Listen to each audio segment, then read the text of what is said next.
there's a common thread that pulls all of us together. So there's four things that I found that all of us typically have in common. Is the only failure in business is failing to learn from mistakes. No matter how many people you're going to have pumping up in your corner or lifting you up or telling you that they believe in you, it doesn't matter if you don't believe in yourself. And that comes down to being resilient, being strong enough to believe in the cause, and really pushing forward during times of doubt, fear, or stress. Welcome back to the Successful Stylist Academy podcast. We're doing things a little differently this season. This is what I'm calling the Naked and Afraid series. So let me explain just a little bit. I am going on live on Instagram, and then I am going to just open up the conversation for anybody who wants to join in. And I'm not going to be editing. I am not going to be wearing any makeup. I'm not going to be getting dressed up. And it's going to be a short, kind of like mini series on the progress and the things that actually go into the evolution of our careers as a hairstylist, salon owner, educator. Wherever you are in the industry, there's a lot of hard work and determination that goes into the making of it. It doesn't happen by accident. So today I want to talk about basically the four things that I believe went into the beginning progress of owning a salon. And what I find ironically is that when I'm actually talking to individuals, typically salon owners, but even those who are running small brands on their own, there's a common thread that pulls all of us together. So there's four things that I found that all of us typically have in common is the one thing that kind of gets in our way. And I feel as though if we figure out what that one thing is, then we can at least acknowledge it and move it to the side. So that way we can go through that moment. Like walking through that moment, it doesn't mean that it's not still there. It just means that we're not going to let it dictate how our successes or failures are going to go. So that kind of goes into my, I guess, number one thing, which is ignoring intuition. I cannot tell you how many times I have chosen to ignore what I intuitively know. I think it's so easy to go into the clouded information of like confirmation bias. Like we're living in a time right now where there's so much information coming at us at such a rapid speed that people don't really actually have time to go through enough modalities to really figure out whether or not it's real or not, to figure out whether or not it works for their business or not. We're sharing the process before we even get to see whether or not it worked for us. And we're sharing that process because we want to get confirmation that it's the right thing to do, that it's safe, that someone else has done it. So we get overloaded with wanting to hire a coach or like download a course or go onto YouTube and see if it actually is true. And if it is true for someone else, then it must be true for us. So I think it's so freaking important, like just to let your intuition be the guide. That intuitive thought could be something as small as a pit in your stomach, a feeling that you had, a moment maybe where you were feeling insecure, a time that you were quiet, a time that you were even reflecting on something, maybe even a thought that entered your mind while you were in the middle of doing something else.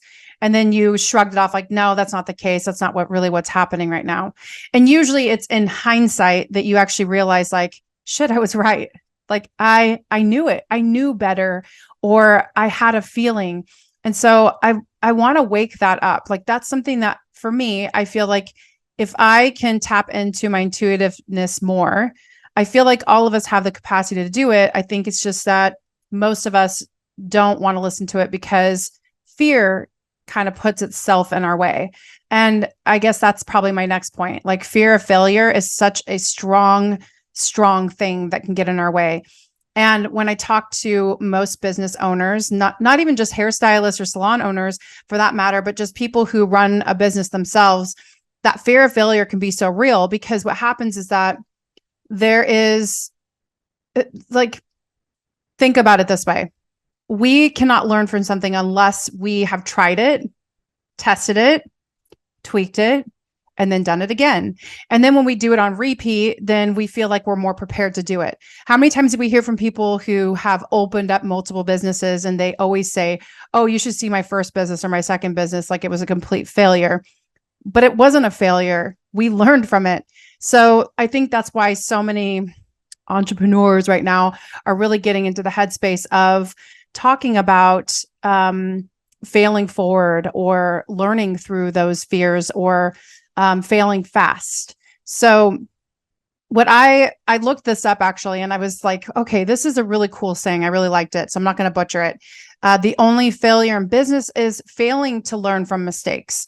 And I want to see my life as that. I want to see my businesses as that. I want to see the people I collaborate with and people I bring into my life as something that I have tried.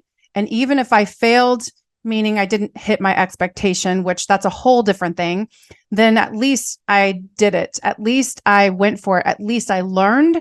At least I tried. And at least I can be ready for the next time around that it comes through. So I feel like a lot of times the reason why we're afraid of these things is because we don't believe enough in ourselves. So that kind of goes into my third point. Believing in yourself means that all you have to do is have a little bit more resilience. Resilience means that you are willing to go through something and you're going to come out ahead because you actually put effort into it. You tried, But trying doesn't mean that you're necessarily going to win or that you're necessarily going to defeat it. Trying just means that you believe enough in yourself and the cause of it. I think the reason why people can't be resilient with things is because they're focusing on the wrong thing. They're thinking about the output. They're thinking about what they're getting back out of it. They're thinking about how much money they're going to get, how much time freedom they may have. And ironically, they try so hard that they almost lose sight of the reason why they got into business to begin with. And so then they lose that time freedom. They lose out on that money. They lose out on those opportunities. So I think being resilient is something that it has to come directed from you. And no matter how many people you're going to have pumping up in your corner or lifting you up or telling you that they believe in you, it doesn't matter if you don't believe in yourself. And that comes down to being resilient, being strong enough to believe in the cause, and really pushing forward during times of doubt, fear, or stress. Okay, so the third point kind of goes into resilience, but I think resilience can often be mistaken for resistance to change. Resistance to change is like kind of a business killer because the reason is that we have to constantly move, evolve, change, shift in order to adapt to everything that's coming at us. The economy is constantly going through different evolutions and changes. Our clients' knowledge and experience and what they're looking for is constantly evolving. And we as people are constantly evolving. And so that means that we have to be willing to change or adapt. That doesn't mean that we have to completely scratch everything, start all over again. But what it does mean is that we have to keep our eye on the vision, but still be willing to adapt to getting to that end goal, I guess. So that just comes down to knowing who you are. And that also means not listening to what other people have to tell you. I feel like a lot of people give too much power to strangers, or they give too much power to the voices of others. And a lot of times the voices of others is just something that they're not willing to do. They're not willing to get up 2 hours earlier. They're not willing to get through the uncomfortability of trying out something new because they're not ready for that yet. But that doesn't mean that you're not ready for it. So resistance to change can oftentimes become the thing that leads to the burnout, because we get stuck in something and we feel like we're going to be stuck there forever. And it's funny because everyone goes through this. It's like human nature. I feel like I've gone through this so many times in my life. I probably just went through it like a couple of days ago, where I am going through so much change in my life and there's so many unknowns and there's so many things. And one of these days I'll talk about all of it. But that fear of what was going to come out the other end is the thing that kind of kept me stuck where I was. So it wasn't until I actually started to embrace what I didn't know and really believe that the universe is showing me things for a reason. And the universe will have funny ways of injecting itself. So I was thinking about this when I was laying in bed the other night. I was like, wow, this is kind of crazy. Like, even since I was in high school, I I was in such a rush. I wanted to finish school early. I wanted to graduate early. So what did I do? I rushed through it. I actually went to a community college. I learned that I can get my college credits in advance and get my diploma sent to me at the same time. So I was like, oh, two birds, one stone, sign me up. What did I miss out on though? I missed out on my childhood. I missed out on, um, I was rushing the process. I missed out on moments that I could have had with my friends. I missed out on my senior prom. I missed out on like actual graduation. I just kind of bypassed and skipped through all that. And part of bulldozing through it, the universe showed me other ways to just be like, you know what? You need to slow down. So I got pregnant with my son. Of course, at the time, I was like, oh my gosh, my life is over. My career's over before it even started. What am I going to do? And interestingly, because of that process and raising my son, growing, learning through him, I think, a lot of people were afraid for me. And I mean, I personally was afraid myself. I thought, oh my gosh, I don't know if I'm going to be okay. Like, I just thought this is my life. I'm now a mom and that's it. But what's interesting about it is that being a mother has nothing to do with who you are as a person. It's not your title. It's a, responsibility that you get to have. It's something that like life gave you this precious gift. So in that process of it, I learned resilience. I learned how to be a better leader. I learned how to listen to my intuition. Like all the things I just talked about were things that I learned from the process of becoming a mother and becoming somebody responsible for something else besides myself. So that kind of goes into the next piece, which is really strongly believe a reason why most businesses don't do well is because there is a lack of organization. Most entrepreneurs are very creative. And I think there's a kind of a misunderstanding between what entrepreneurship and being a business owner truly is.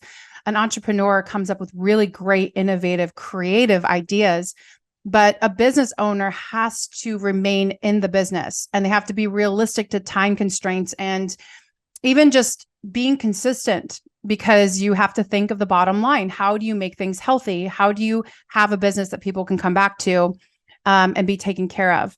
So being a strong business owner has very little to do with being an entrepreneur, but the entrepreneur spirit in us is probably the thing that got us into owning a business to begin with. And sometimes we have to take one hat off to put another one on. That doesn't mean that hat isn't there, but trying to wear both at the same time, ironically, doesn't mean that you get twice as much done. It oftentimes slows it down, and sometimes we lose our message. So I feel like having these conversations, just like more unscripted, more vulnerable conversations where I talk about kind of my own fears and talk about things that I've learned in the process, but it doesn't mean that I've got it figured out. It doesn't mean that I am better at moving through complications, but it does mean that I don't put as much stake into it. It also means that I'm willing to diversify my practices a little bit more, that I'm not going to hold on so tightly to something just because it's worked in the past. The new season of me means that I get to earn the right and the respect for myself to try out different things and to not have expectations of it. Expectations, I feel like, is one of the biggest, like the biggest walls that we can run into, because usually expectations are designed by somebody else. Interestingly, it's not us. Like we see someone doing something and we want that for ourselves. And the expectation is that if we do something that we're actually going to get there. And so the fear is the thing, ironically, that keeps us from really truly living the organic approach in it. And that is removing expectations and just being happy with the process of how things land. Because if I were to continue to do things the way that I had done them 15, 20 years ago, then I would still be in that same headspace. That means I would be the number one provider for the salon. I would be stuck behind the chair, working 3 chairs and having 1 to 2 assistants at a time. And I would be stuck in the rat race. That means I could not have grown to become a better leader, because all my focus would be going into being the highest producer. I let money be the dictator. Money became the biggest factor. And it also was the thing that sucked the joy out of me. And it ironically became the biggest indicator because I was focusing too much on the bottom line, and I was letting the business get in the way of the creativity, which was my entrepreneurial spirit. I needed to try new things. I needed to adapt. And that also meant that I needed to let money not be the number one factor. Ironically, once I let go of that and I was willing to not bring so much income behind the chair, I started trying new things, and then it woke the entrepreneurial spirit again. And it led to more opportunities. It led to more money. And I've never gone without. And this is not a brag. This is definitely not something that I'm flexing. It's something that I'm really wanting to, I hope, instill a little bit more, I don't know, empowerment. I don't know another word for it. And I cringe at the thought of the word because I feel like it's been overused, but empowering, I just really want others who are listening to this that are ready for this part of their lives to not be so hung up on one thing, but just know that you can have multiple things growing. They just all have to grow at a slightly different speed. And I think that that makes a well-rounded, healthy life. To me, that's balance. So as we uncover more of these unscripted conversations, I'm calling this Naked and Afraid because it's a vulnerable conversation for me. I don't have this all figured out. I am not the best business owner. I'm not the best entrepreneur, but I'm enjoying this time freedom that I have with myself. I'm enjoying this process and the fact that I have found ways to be able to grow in different ways.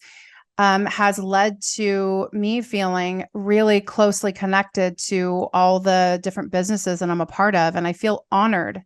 I feel like this is something that is calling to me. It's a thing that gets me out of bed. It's a thing that gets me excited. It's the thing that makes me want to continue to grow and nurture and develop. So I hope this is something that you can relate to. Just know that no matter what type of business you have, it is always going to be a learning experience. It's always there's always going to be moments where you really don't know what's going to come out the other end. But removing expectations, ignoring intuition, having that fear of failure, having resistance to change, and having lack of organization are going to be the biggest obstacles that can get in our way. And as long as we can see that, as long as we notice that, then I think it's going to be a lot easier for us to move around that. And it doesn't mean it's going to go away. It just means that we can push through it, put it to the side, and try out things. And that's the era of life I'm in right now. So I want to thank you guys for tuning in. I really hope that if you want to contribute to this conversation, then feel free to drop a review. Tell me what you're afraid of. Tell me what you want to move through, what you've learned about you and your business. And, let's create some change. Let's create that narrative that is going to transform the way that we do partnership in life, the way that we collaborate, the way that we change our business. So I want to thank you. Let's chat again. I'm going to get on and we're going to keep doing this. I'm going to keep doing lives and recording these sessions. And again, this is unscripted and I'm not going to be editing. And this is Naked and Afraid. Talk to you soon.